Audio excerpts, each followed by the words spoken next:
자, 오늘 우리 도시개발법 공부해야 되는데요. 이 도시개발법이 시험이 6문제가 나오는데요. 우리 여기 문제집에 있는 거 있죠? 이거 다 풀면은 5개 맞춰요. 예. 5가 아니라 극히 당연한 거야. 극히 5개는 맞히는데, 하나 정도는요, 응용 문제가 나오기 때문에 여러분들이 못 맞힐 수도 있어요. 근데, 정상적인 학생이라면은, 일단, 5개는 맞춰줄 것이다. 이거죠. 자, 도시개발법입니다. 6문제. 다음 주 수요일 날 3시부터 6시까지. 여러분, 제가 3시간 뺐고, 한 3문제 더 맞히게 할게요. 3시간만 뺐고. 예. 와가 아니라, 그렇게 당연한. 그래서 3시간만 빼고. 그래서 좀 바쁘시겠지만 꼭 참석하셔야 돼요. 그죠? 동영상으로 보는 거를 방지하기 위해서 마이크를 끄고 또 중요 문제 마이크를 끄고 중요 문제를 이렇게 발표하도록 하겠습니다. 그래서 하여튼 좀 더욱더 힘들겠지만요. 다음 주도 이렇게 무더위가 진행된다면은 이왕 공방 붙어야 되니까 오후에 시간 좀 내셔서 참석하세요. 예. 공지사항 먼저 전달했습니다. 예. 자, 도시개발법은요 6문제가 나오는데. 우리 좀 이따 기출문제 보시면은요, 기출문제에 나온 데서 항상 한 4개 정도는 거의 유사하게 나와요. 그러면 기출문제 잘 분석을 하면 되는데, 기출문제가 똑같은 문제가 나와도 틀려. 예. 그거는 문제가 잘못된 건가, 학생이 잘못된 건가? 예. 아니, 선생이 잘못된 건가? 선생이. 때려서 가르쳤어야 되는 건데, 그래서 하여튼, 도시개발법은요, 일단 객관적으로는 시험이 어렵습니다. 내용이 어려운 게, 우리나라 부동산학과 교수님들은 다 도시개발법이 전공이에요. 예. 본인이 제일 잘 알아요. 왜? 이걸 잘해야지만 용역을 받거든요. 그래서 최근에 그 용역, 용인시 도시개발 사업할 때 그 수많은 용역 있잖아요. 그거 다 도시개발법 용역이거든요. 그래서 이걸 너무 잘하다 보니까 문제가 좀 어렵게 나옵니다. 4개 정도는 기출문제 분석이 맞히시고, 그 다음에 2개는요, 우리가 공부할 때 공부했던 지문이 5개 지문 중에 한 3개씩은 나와요.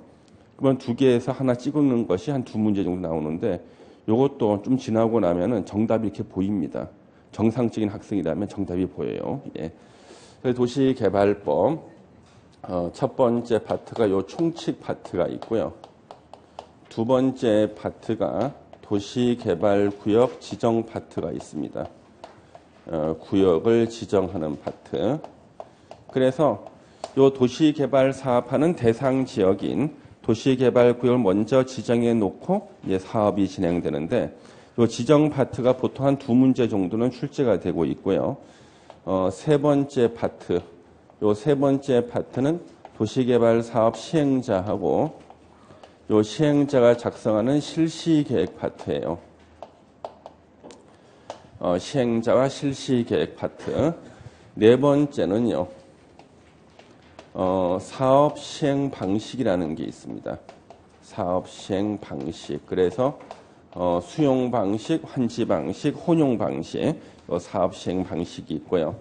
5번째가 요 기타 사항으로서 도시개발 채권 같은 것이 이제 시험에 나오는 거죠. 총 6문제입니다. 자, 우리 여기 총칙에서는 이제 별다른 게 없죠. 총칙에서는 그 목적, 도시개발법의 목적 있죠. 공공복리 증진을 목적으로 한다. 공공복리 증진을 목적으로 하고, 두 번째 용어 정의가 있었어요. 용어 정의.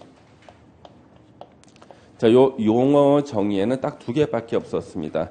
도시개발구역의 뜻, 그 다음에 도시개발 사업의 뜻. 자, 우리 도시개발 사업이란 단지 조성 또는 시가지 조성을 말한다. 기억나시죠? 예, 용어 정의고요. 자, 우리 도시개발구역 지정 파트는 이제 7개를 이제 공부하셔야 돼요. 7가지. 자, 도시개발구역 지정 파트에서 이제 7가지를 공부하게 되는데요. 첫 번째 공부할 것이 요 지정권자예요. 지정권자. 그래서 도시개발구역을 누가 지정하는가. 요 지정권자는 거의 매년 시험 나와요. 지정권자 거의 매년 나옵니다. 지정권자 원칙, 시도지사하고 대도시시장입니다. 대도시시장. 예외적인 지정권자, 국토부 장관이죠. 그래서 국토부 장관이 지정권자가 되는 경우 총 5가지가 이렇게 5가지 이렇게요. 예. 그리고 여기서 우리 시도지사는 총 몇 명을 말하죠? 몇 명? 4명. 한 명이 빠지죠. 예. 세종특별자치시장이 빠져요. 그래서 도시개발법에서 시도지사는 4명인데요. 요 4명을 역시 시험에서 물어봤어요. 시험에서. 특별시장, 광역시장, 도지사, 그리고 제주특별자치 도지사까지 4명. 예. 그래서 요 시도지사, 대도시시장, 예외 국토부 장관이고요. 국토부 장관이 예외적으로 지정권자가 되는 경우가 있죠. 그래서 국토부 장관 지정권 되는 경우 시험 몇 번 나왔다니까요. 첫 번째가 천재지변. 천재지변이 뭔지는 잘 몰라요. 일단 천재지변. 여기 시험에 나오면 천재지변이에요. 여러분들한테는. 그렇죠? 예. 천재지변. 그 다음에 국가가 시행할 필요가 있을 때. 국가가 시행할 때. 그 다음에 도시개발구역 지정에 대해서 협의가 성립하지 않았을 때. 이거는 뭐냐면 도시개발구역이 2개 이상 시도나 대도시에 걸칠 때 시도지사와 대도시시장이 협의로 지정할 자를 정해야 됩니다. 근데 협의가 성립 안 됐을 때는요. 이때는 국토부 장관이 직접 도시개발구역을 지정합니다. 국토부 장관이 도시개발구역을 지정할 자를 정해주는 게 아니라 자기가 직접 지정한다. 예. 그 다음에 정부 출연 기관의 장이나 정부 출연 기관의 장이라든가 그 다음에 공공기관의 장이 지정을 제안했을 때 정부 출연 기관은 2개가 있었죠. 제주국제자유도시개발센터, 한국철도시설공단, 공공기관의 대표가 LH공사죠. 정부 출연기관의 장이나 공공기관의 장이 지정을 제안할 때 5번째, 중앙행정기관의 장의 요청이 있었을 때입니다. 이렇게요. 예. 자, 그래서 요 5가지일 땐 국토부 장관이 도시개발구역 지정권자가 되는데 시험지를 딱 받으면 이제 틀린 지문 나오는 게 일단 여기 원칙에서요. 다음 중 도시개발구역 지정권자가 될 수 없는 자는 해가지고 틀린 지문으로 시장, 군수, 구청장이 나와요. 시장, 군수, 구청장이 나옵니다. 이거 틀렸거든요. 그렇죠? 그래서 다음 중 도시개발구역 지정권자가 될 수 없는 자 1번 특별시장, 2번 광역시장, 3번 특별자치도지사, 4번 대도시시장, 5번 시장, 군수, 구청장 나왔거든요. 이거 맞추는 거 다 틀렸다고 이거 정답. 어디가 틀렸냐 그랬더니 선생님이 구청장 나오면 틀린다 그랬잖아요. 예. 본인하고 너무나 이렇게 가슴이 와 닿아가지고 본인 얘기 같아서 웃는 거예요. 선생님이 구청장 나오면 틀린다 그랬잖아요. 그래가지고 분명 국토계획법에서 한 얘기 같은데 예, 그 이론을 도시개발법에 적용해서 맞춘 거예요. 그래서 그 다음 시험에는 구청장을 또 빼고 또 나왔어요. 시장, 군수가 나왔어요. 어디가 틀렸냐 했더니 군수 때문에 틀렸다는 거예요. 예. 그러면 시장 그러면 맞나? 시장 중에서도 대도시 시장만 지정권자 되는 거예요. 근데 뭐 이렇게 뭐로 가도 서울만 가면 되는 것이 뭐 일단 맞히면 되는 거지 않습니까? 그렇죠? 우리 객관식 시험은 표시주의 아닙니까? 표시주의야, 표시주의. 예. 그래서 요 시군 구청장이 항상 틀린 지문 나오는 거 조심하셔야 되고요. 그 다음 이제 국토부 장관이 지정권자가 되는 거 나오는데 몇 년 전 기출 문제는요. 도시개발법 1번 문제가 요거였어요. 원칙적인 지정권자 아닌 거. 2번 문제가 국토부 장관이 지정권자 될 수 이게 2번 문제야. 문제. 그러니까 그 앞에서 다 쓰면 다 낸 거예요. 그래서 문제 내기 싫어가지고. 예. 자, 그럼 여기에 국토부 장관이 도시개발구역 지정권자 안 되는 거는 주로 어디서 시험 내냐 그러면 여기에요. 요거하고 요거예요. 그래서 정부 출연 기관의 장이나 공공기관의 장을 바꿔 지방공사의 장으로. 지방공사의 장. 이름은 틀려요. 그 다음에 중앙행정기관의 장의 요청시인데 이것을 바꿔 다시 시장, 군수, 구청장의 요청시. 바꾸는 거예요. 그렇죠? 예. 그래서 제가 이렇게 해서 시험장에 보냈는데 기출문제 뭐가 나왔냐 그러면 틀린 거 찾기인데 지방공사의 장의 요청시로 나왔어. 선생님, 시군구청장의 요청시 틀리게 나온다 그랬잖아요. 예. 그럼 안 돼. 예. 하여튼 이런 사람들이 이제 틀린 지문 나온다니까요. 이렇게. 예. 여기 이제 지정권자와 관련된 얘기 거의 매년 나오고 있어요. 그다음 우리 두 번째로 지정 요청이라는 게 있습니다. 시장, 단 대도시 시장을 제외한 시장, 군수, 구청장이 시도지사에게 도시개발구역 지정을 요청할 수가 있고요. 이럴 때는 우리 시군구 도시계획위원회 자문을 거쳐야 된다. 단 지구 단위 계획이 수립됐을 때는요. 자문을 거치지 아니할 수 있다. 기억나죠? 예. 지정 요청이라는 게 나와 있습니다. 그 다음에 도시개발법에는요. 요거 세 번째가 지정 규모가 이렇게 있어요. 지정 규모. 도시개발구역 지정 규모는요. 먼저 원칙적인 지정 규모가 시험에 나오면은 굉장히 문제가 쉬운 거예요. 외운 대로 이렇게 맞히면 되는 거니까 외운 대로. 그래서 원칙적인 지정 규모. 먼저 도시 지역 내의 경우에는 다시 생산 녹지, 자연 녹지, 상업 지역, 주거 지역. 선생님 책에는요. 상업 지역, 주거 지역, 자연 녹지, 생산 녹지 나왔는데 왜 순서를 바꾸냐는 분들이 있는데 돈 되는 순서대로 쓴 거야 나는. 돈 되는 순서대로. 예. 상업 지역, 주거 지역은 비싸서 돈이 안 돼. 예. 그거 살 돈이 있으면 은행에다 맡기거나 주식해 차라리 이렇게 안정적인 주식 사. 예. 그래서 돈 되는 순서대로 썼다니까. 예. 생산 녹지, 자연 녹지, 상업 지역, 주거 지역. 이걸 이제 궁금해하시는 분이 있더라고요. 그 전까지는 아무 생각 없다가 공부 좀 하고 나니까 이제 궁금해지는 거예요. 예. 요거 최소 규모가 1만 제곱미터 이상으로 도시개발구역을 지정해야 됩니다. 공업지역은 얼마인가요? 3만 제곱미터 이상으로 도시개발구역을 지정해야 되고요. 그 다음 우리 도시지역 외지역인데요. 자, 도시지역 외지역도 시험에서 나오면 또 틀려. 시험지를 받아봤더니 계획관리지역은 규모가 얼마로 지정하냐 나왔어. 계획관리지역. 배운 바가 없다는 거야. 배운 바 없다면 안 돼. 계획관리지역 어디야? 도시지역 외지역이라니까. 예. 농림지역 나온 적도 있어. 선생님이 칠판에 안 써줬대. 농림지역이나 계획관리지역은.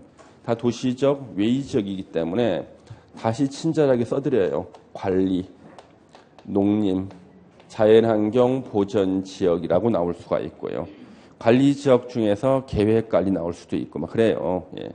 도시지역 외지역 원칙이 30만 제곱미터 이상으로 도시개발구역을 지정해야 되는데 예외적으로 이제 10만 제곱미터 이상만 돼도 도시개발구역을 지정할 수 있는 예외가 있었죠. 10만 제곱미터 이상이란 예외가 적용되기 위해서는 전제 조건이 아파트나 또는 연립주택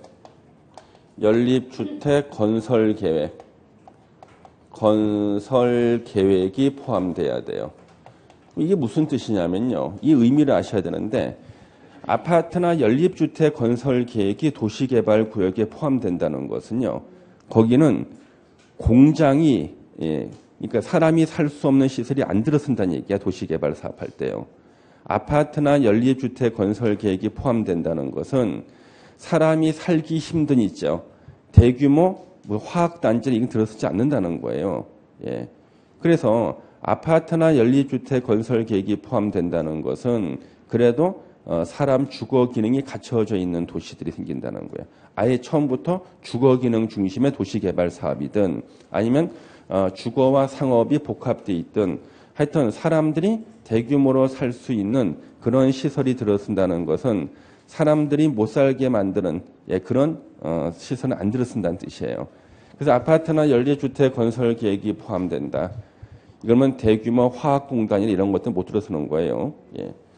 포함될 때는 사람들이 살기 위한 조건, 사람들이 마을을 만들기 위한 조건이 두 가지가 있죠.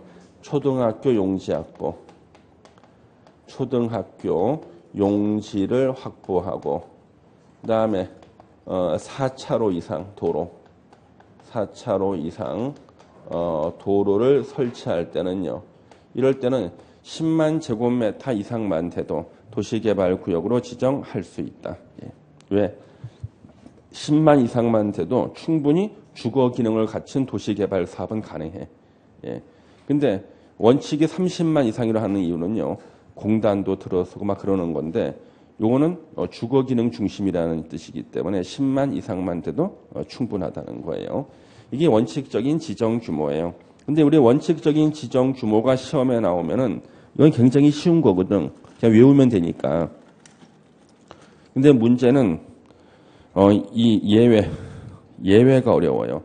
이 예외는 설명을 드리면 잠시 이해가 되는 순간이 있어요. 한 3분 정도, 3, 4분 정도 이해가 되는 순간이 있는데 그때 이해가 될 때 빨리 메모를 해놔야 돼. 자기가 이해된 그 논리를 A가 B다, B는 C, C는 D다 이렇게 해서 이해를 해놔야 된다고. 잠시 이해가 되면은. 요 예외는 뭐냐 그러면 도시개발구역을 원칙적인 지정 규모를 따르지 않는 게 예외예요. 규모를. 요걸 따르지 않는 게 예외. 예외는 다시 첫 번째 예외가 있어요. 자연 녹지 지역, 생산 녹지 지역, 도시 지역, 외의 지역, 도시 지역, 외의 지역이 있습니다. 그러면은 우리 개발 안 된 곳이 녹간 농자였죠. 녹간 농자 중에서 여기 원칙적인 지정 규모에 빠져 있는 데가 있어요. 보전 녹지. 보전 녹지 지역은 지정 대상 지역이 안 나오잖아요. 그 얘기는 보전 녹지 지역에는 도시개발 구역을 지정할 수 없다는 뜻이에요. 그러면 보전 녹지 지역을 뺀, 자, 녹간 농자에서 보전 녹지 지역을 빼면 어떻게 쓰는가? 자연 녹지, 생산 녹지, 도시 지역, 외의 지역을 하는 거예요. 그래서 개발 안 된 녹간 농자에서 보전 녹지 지역 하나 빼고 나서 보니까 자연 녹지, 생산 녹지, 도시 지역, 외의 지역이다. 그러면 이 지역의 특징은 뭐예요? 건물이 별로 없는 곳이야. 그렇죠? 여기는 특징이 건물이 별로 없다니까. 건물이 없다는 것은 뭐예요? 여기가 시가지 조성이 가능하다는 거예요. 큰 규모. 건물이 없으니까 수용 보상금이 안 나가. 시가지 조성이 가능하다는 거죠. 시가지 조성이 가능하다. 그런 뜻이에요. 그러면 자연 녹지, 생산 녹지, 도시 지역, 외의 지역에서는요. 광역 도시 계획이나 또는 도시군 기본 계획이 수립이 돼 있대요. 요 두 개의 계획의 특징은 요거 장기 계획이거든. 장기 계획인 요 계획이 수립돼 있대요. 근데 계획을 봤는데 거기 개발이 가능하다고 써 있대. 개발 가능하다고 돼 있는 거예요. 예. 자, 건물이 없고, 예, 건물이 없고 땅이 넓은 지역인데 거기에 장기 계획이 수립돼 있는데 거기 개발 가능하다고 돼 있대요. 그러면 이때 이 땅을 바라본 국토부 장관은 야 저기에다가 신도시 만들고 싶다라는 거예요. 이때는 국토부 장관이 정하는 기준, 국토부 장관이 정하는 기준, 정하는 기준으로 도시개발구역을 지정한다. 쉽게 설명드리면 신도시의 규모는 누가 정하는 거야? 국토부 장관이 정하는 거야. 국토부 장관이. 예. 순간 이해가 돼. 한 3분 정도 이제 이해가 됩니다. 3분 정도. 그다음에 두 번째는요. 규모를 별도로 지정하는 경우가 있어요. 별도 지정. 별도 지정은 원칙적인 지정 규모 따르지 않아. 그다음에 국토부 장관이 규모를 정하는 것도 아니고 도시개발구역 지정할 때마다 규모를 별도로 정할 수 있는 거예요. 그러면 별도 지정은 취락지구 위에다가 도시개발구역을 지정할 때, 선생님 저는 이해가 잘 안 돼요. 취락지구 위에다 왜 도시개발구역을 지정하죠? 충분히 지정할 수가 있어요. 사례도 있고. 그래서 사람들이 모여 사는 마을이 취락지구인데 이 취락지구가 인구가 막 늘어나고요. 난개발이 막 되는 거예요. 이제 취락지구 한번 다 때려 부시고 이걸 갖다가 이제 신도시를 한번 만들어 보겠다. 충분히 가능해요. 그래서 취락지구 위에다가 도시개발구역을 지정할 때는 도시개발구역의 규모를 왜 그때 별도로 지정할 것인가? 예. 취락지구의 현재 면적이 얼마인지 모르지. 취락지구 면적을 재봐야 될 거 아니야. 면적을 재보고 거기에다가 도시개발구역을 적절한 면적을 지정하겠죠. 그 다음에 개발진흥지구가 있어요. 개발진흥지구도 현재 건물들이 막 들어서 가지고 개발이 좀 되고 있는데 저 지역을 더 체계적으로 개발하기 위해서는요. 개발진흥지구 위에다가 도시개발구역 지정할 수 있어요. 그러면 기존에 요 개발진흥지구 면적이 얼마인지 확인해 봐야 될 거 아니야. 그 면적에 맞게 도시개발구역 지정 규모를 정해서 지정하는 거예요. 그 다음에 지구단위 계획구역이 있습니다. 지구단위 계획구역이 있습니다. 지구단위 계획구역 위에다가 도시개발구역 지정할 수 있습니다. 그래서 지구단위 계획구역이 먼저 지정이 돼 있고 거기다가 도시개발구역 지정할 수가 있어요. 선생님 제가 공부하기는 도시개발구역을 지정하면 자동으로 지구단위 계획구역 지정되는 것으로 배웠는데요. 그렇게 되기도 하고 예, 지구단위 계획구역 먼저 지정이 돼 있고 거기다가 도시개발구역 지정하기도 해요. 예. 그래서 모든 경우를 다 설명을 드린다 그러면 더 이해가 쉽겠지만 그러면 한 2, 3년 걸려. 도시개발 공부하는 데만. 예. 그래서 엊그저께요. 제 친구 그 법무사 하는 친구가 연락이 왔어요. 경기도 모 지역에 현재 지구단위 구역이고요. 요 지구단위 계획구역에 도시개발구역을 지정하려고 해요. 현재 지자체에서. 근데 요 지구단위 계획구역이 말이죠. 그냥 지정된 것이 아니야. 주민의 입안 제한으로 지정이 된 거예요. 그러면 주민 입안 제한 지정됐으면 몇 년 내에 지구 단위 계획을 수립을 해야 되는가? 요거는 입안 제한이든 뭐든 3년 내 구역을 계획을 수립해야 되고요. 계획 수립하고 나면 입안 제한했을 때는 몇 년? 5년 내에 사업을 시행해야 되거든요. 예. 근데 그 바뀐 규정을 그 사람이 알겠습니까? 그런 규정을? 예. 모르지. 예. 이것을 갖다가 문의를 해가지고 제가 모른다 그랬습니다. 예? 안다 그러면 설명해 달라고 그럴 거 아니야. 그냥 모른다 그랬습니다, 제가. 예. 그 저한테는 정식으로 용역 의뢰서를 제출해야지 저는 기억이 나요. 다 모른다 그럽니다. 그래서. 예. 그래서 여기 받는 그 문제는 뭐냐 그러면 입안 제한할 때 주민의 구성이 제가 원래 주민은 누구라 그래 거의 다 시행사라 그랬잖아요. 이 시행사가 제안했는데 시행사가 여러 사람이 토지를 공유했었어요. 시행사 토지 소유자잖아요. 예, 공유 관계야. 공유 관계.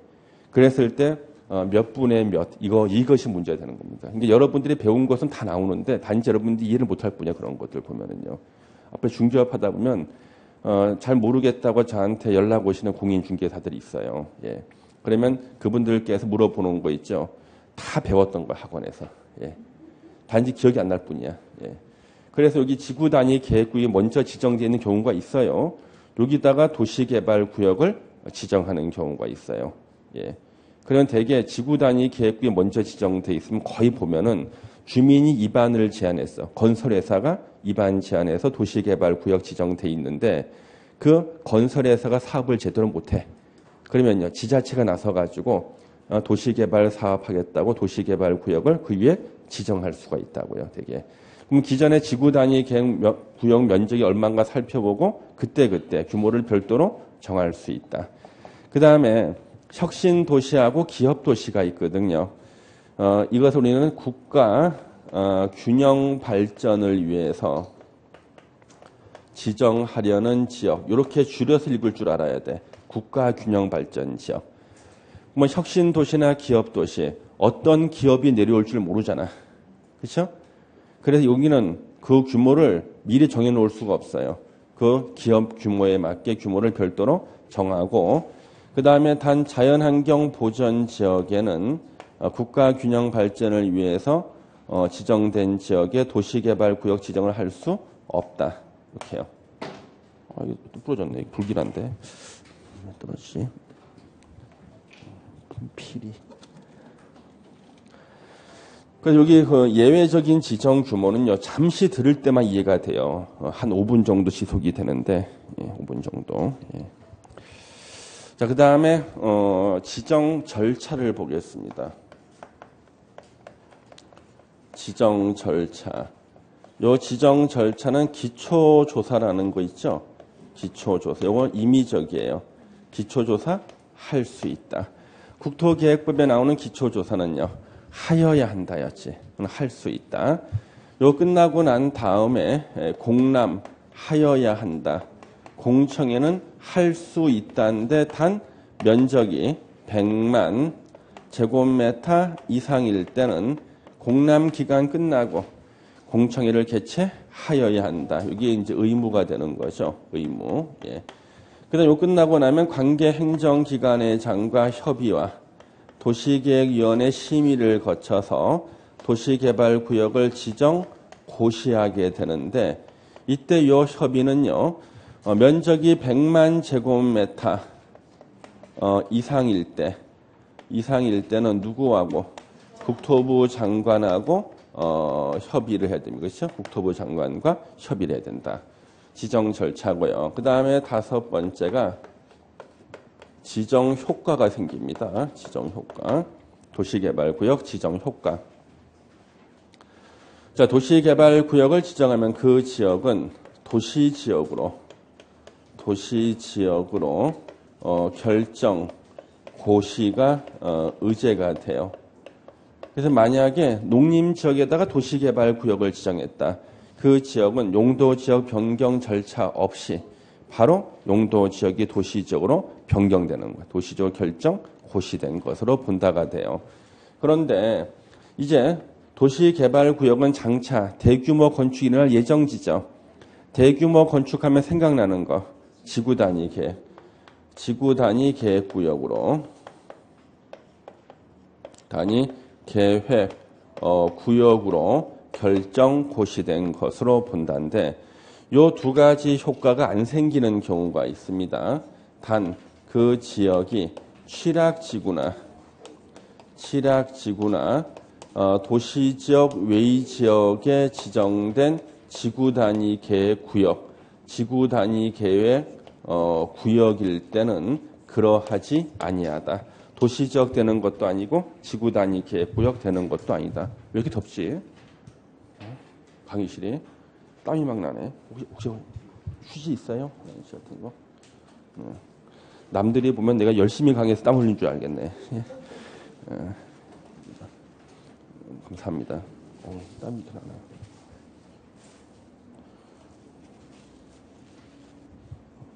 이게 에어컨이 나오긴 나오죠. 예?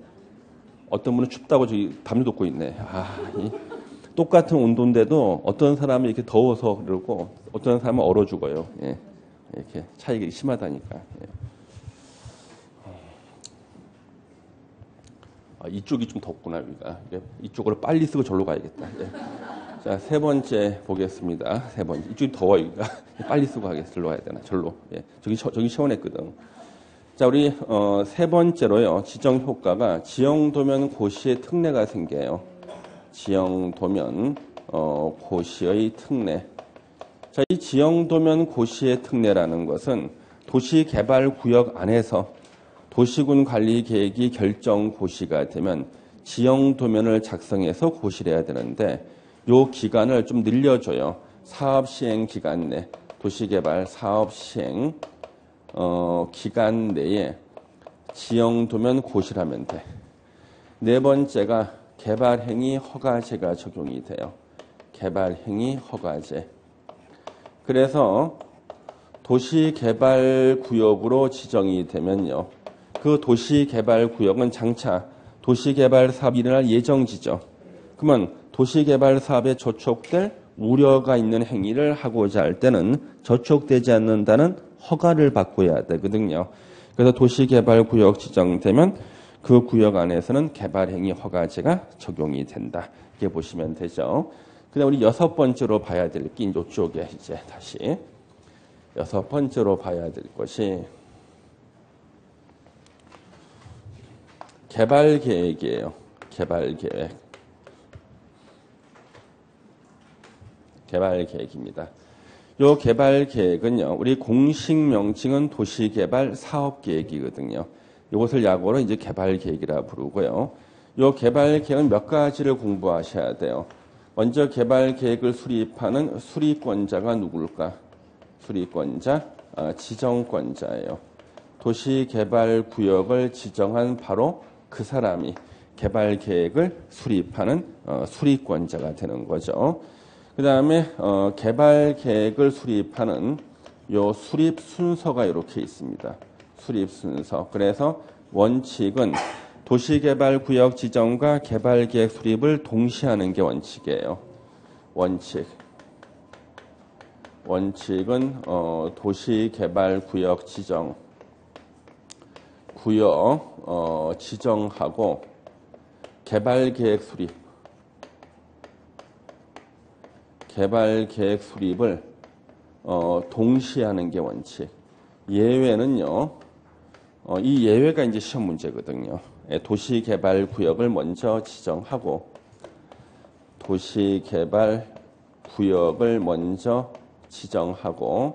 그 다음에 시간이 오래 걸리는 개발계획 수립을 나중에 하는 게 예외예요.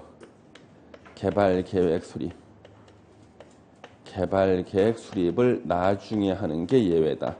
그러면 구역 지정 먼저 하고 개발계획 수립 나중에 하는 것은요. 규모가 큰 시가지를 조성할 때야. 규모가 큰.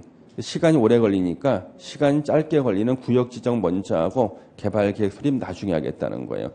그러면 시가지 조성 우리 건물 없는 곳에 가능하죠? 예, 건물 없는 지역 말씀해 보세요. 자연 녹지 지역에 도시개발구역 지정할 때 구역 지정 먼저 하고 개발계획 수립 나중에 할 수 있다. 생산 녹지 지역. 그 다음에 여기 또 도시지역 외의지역 나오잖아요. 자, 도시지역 외의지역 대신에 시험 문제 농림지역, 계획관리지역 계속 나와. 그러니까 도시지역 외의지역 관리, 농림, 자연환경, 보전지역은 꼭 기억하셔야 되고요. 그 다음에 우리 여기서 말이죠. 우리 시험에서 자주 나오는 것이 요 국가 균형 발전을 위해서 지정하려는 지역인데 뒤에 가로 단 자연환경 보전 지역은 지정하지 못한다. 이렇게. 그 다음에 건물이 많은 땅이 주거, 상업, 공업 지역이죠. 주거, 상업, 공업 지역인데 주거, 상업, 공업 지역이 차지하는 비율이 30% 이하인 지역. 그러면 건물 많은 땅이 30% 이하라는 것은 건물 없는 땅이 70% 이상이라는 뜻이에요. 그 70% 이상에서 도시개발구역을 지정할 때 거기가 바로 시가지를 조성할 수 있는 곳이라는 거예요. 그 다음 요 5가지 외에 개발계획을 공모하는 경우. 개발계획 공모할 때는 어쩔 수 없이 개발계획 수립을 나중에 할 수밖에 없죠. 당첨이 된 걸 가지고 개발계획 수립하는 거니까. 그래서 공모라는 것을 저기 6번에다 집어넣지 않는 이유는 공모할 때 개발계획 수립을 나중에 하는 거하고 저 나머지 5개는요. 개발계획 수립을 나중에 하는 건 똑같지만 그 원인이 달라. 그래서 같이 묶어놓지 않는 거예요. 요거 개발계획이죠.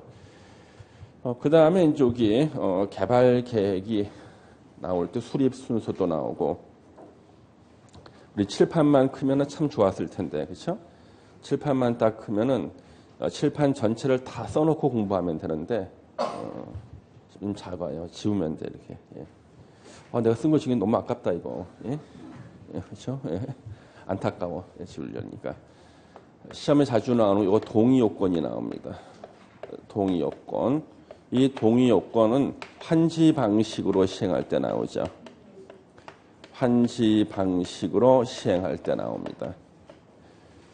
그러면 환지 방식으로 도시개발 사업을 시행할 때는요, 항상 분쟁 상태예요. 근데 개발 계획이 특정한 토지 소유자한테는 유리하고 다른 사람들한테는 불리하다 싶으면요, 분쟁이 생겨요. 그래서 다수의 동의를 받아서 개발 계획을 수립한다. 수용 방식이 아니에요. 환지 방식일 때는 토지 면적 3분의 2 이상 and 토지 소유자 총수 2분의 1 이상의 동의를 받아서 개발 계획을 수립해야 되는데, 만약에 요때 도시개발 사업 시행자가 공정하게 사업을 시행할 국가나 지자체일 때는요, 이때는 동의를 받지 않아도 된다.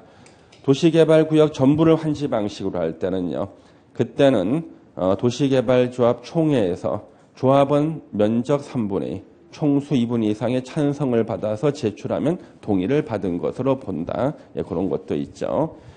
그 다음에 요 개발 계획의 내용 있잖아요. 개발 계획 내용 중에 시험 나오는 것은, 개발 계획 내용은 또 계획이 나와. 개발 계획 내용 안에 또 계획이 있는데, 웬만한 계획은 다 개발 계획 내용 안에 들어가요. 근데 개발 계획 내용은 안 들어가는 게 있죠. 안 들어가는 거. 지구 단위 계획 X. 잠깐 부러지지 이거. 이거 누가 한번 충격을 줬네. 분필을. 예. 이 사람도요, 한번 이렇게 떨어뜨리려고 그러잖아요. 사람들이 골아요, 속으로. 이 분필도 고는 거야, 이게. 한번 충격을 받았어요, 분필이. 내가 이걸 부러뜨릴 정도 힘이 안 되거든. 내 몸이 부실해서 안 되거든. 이게 힘이 아니라니까, 이게. 부러진 거야. 지구 단위 계획 X. 환지 계획 X. 실시 계획 X. 선생님, 지난달에 칠판에 쓰실 때는 지구 단위 계획 다음에 실시 계획 쓰고 그 다음에 환지 계획 썼는데, 이번 달에 왜 바꿨습니까? 그냥 한번 바꿔봤어. 그냥 한번. 이유가 없어. 저는 지난달에 제가 칠판 뭐 쓰는지 다 기억해요. 다 기억하거든요. 예. 그래서 아무 생각 없이 쓰는 게 아니라 이렇게 바꾸잖아요, 한번. 그러면 자기가 써놓은 거하고 순간적으로 다르기 때문에 한 번 더 보게 돼요. 기억이 더 오래 남거든. 그래서 가끔 순서를 바꾸는 거예요. 예.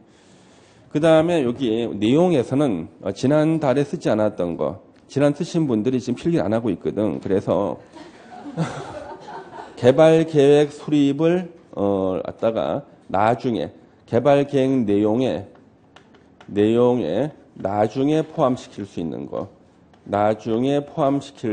거, 요거는 지난달에 쓰질 않았거든. 그래서 요걸 갖다 한번 써보겠습니다. 놀고 있는 사람들이 있어가지고. 요거 4가지가 있잖아요. 요 4가지가 있어요. 이렇게 4가지.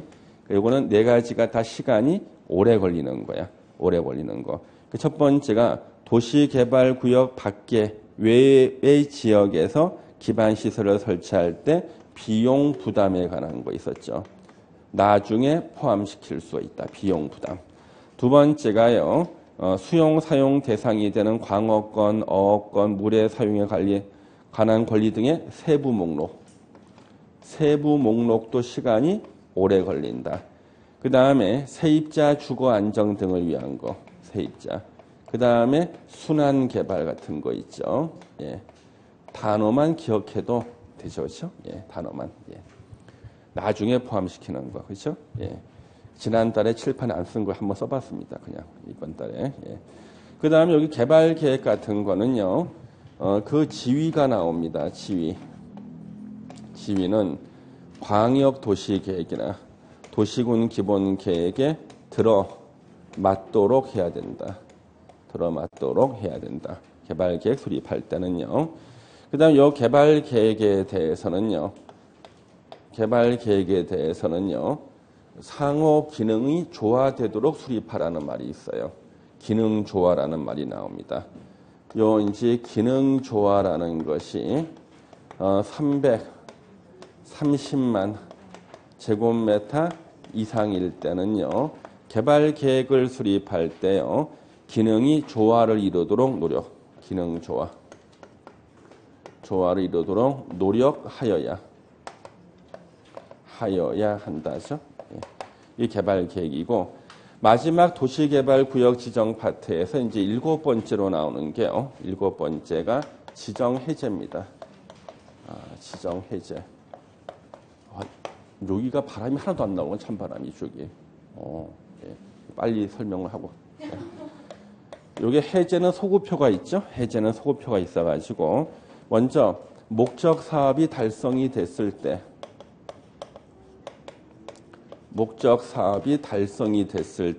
도시개발구역 지정은 해제된 것으로 본다.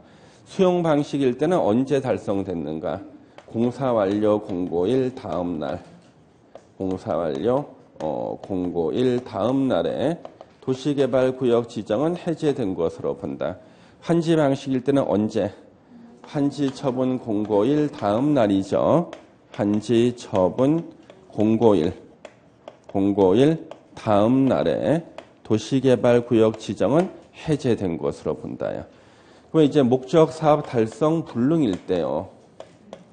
목적 사업 달성 불능일 때도 도시개발구역 지정은 해제된 것으로 봐요. 그 도시개발구역 먼저 지정하고 그 다음에요. 사업이 진행이 돼야 되는데 더 이상 진행이 안 돼. 그러면 구역 지정만 해놓을 수가 없잖아. 그래서 지정을 해제시키는 거예요. 사업이 진행이 안 될 때, 목적 사업 달성 불능일 때. 이때는 다시 원칙하고 예외가 있는데요. 요 원칙하고 예외를 갖다가 요걸 갖다가 이제 우리가 재활용을 해야 돼요. 요거를 재활용해 볼게요. 자, 원칙하고 예외를 요걸 재활용하는 거예요, 이제. 자, 도시개발구역 지정과 개발계획 수립을 동시에 하는 게 원칙이라고 그랬죠. 요럴 때는 도시개발구역 지정을 기준으로 해가지고 도시개발구역 지정 고시 후 요거 3년 내에 시행자가 자기가 작성해야 될 계획, 자기가 해야 될 게 실시계획을 작성해서 지정권자에게 잠깐만 이것도 부러졌다 이것도 전반 좀 누가 한번 이거 발로 찬 것 같다 이거 그렇죠? 누가 이거 한번 발로 찬 것 같아요.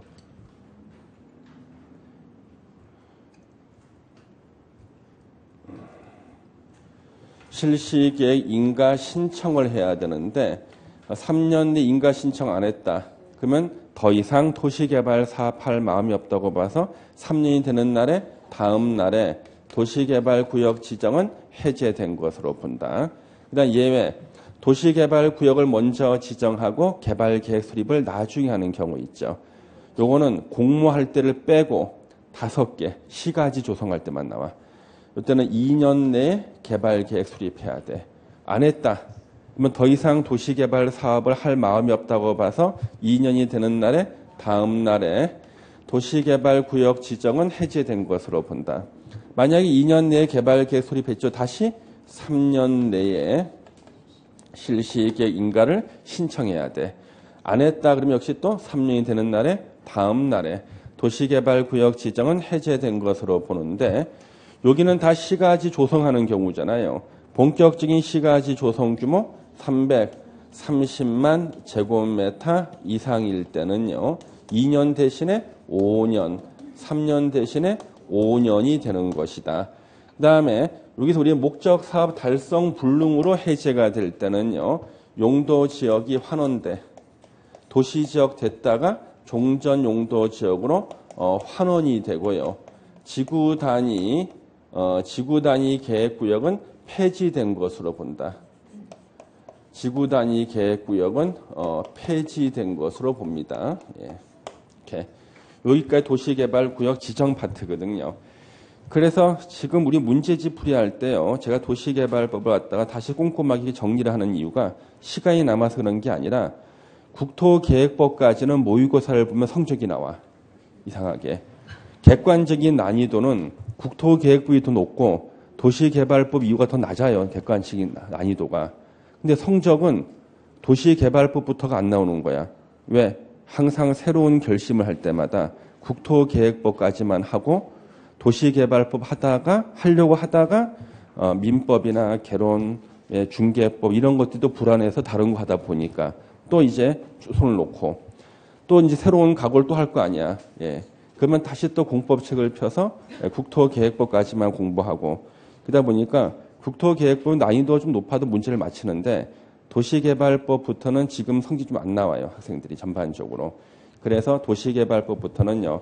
이렇게 또 한 번 우리 기본 강의를 하는 거나 마찬가지로 복습을 하고 잠시 이제 기억이 날 때 있죠. 요때 문제집을 푸는 거예요. 잠시 기억났을 때. 예, 그러면은 이것도 더 익숙해져요. 어차피. 시간이 해결해 주는 거니까. 잠시만 쉬었다가 이제 문제를 풀겠습니다. 예.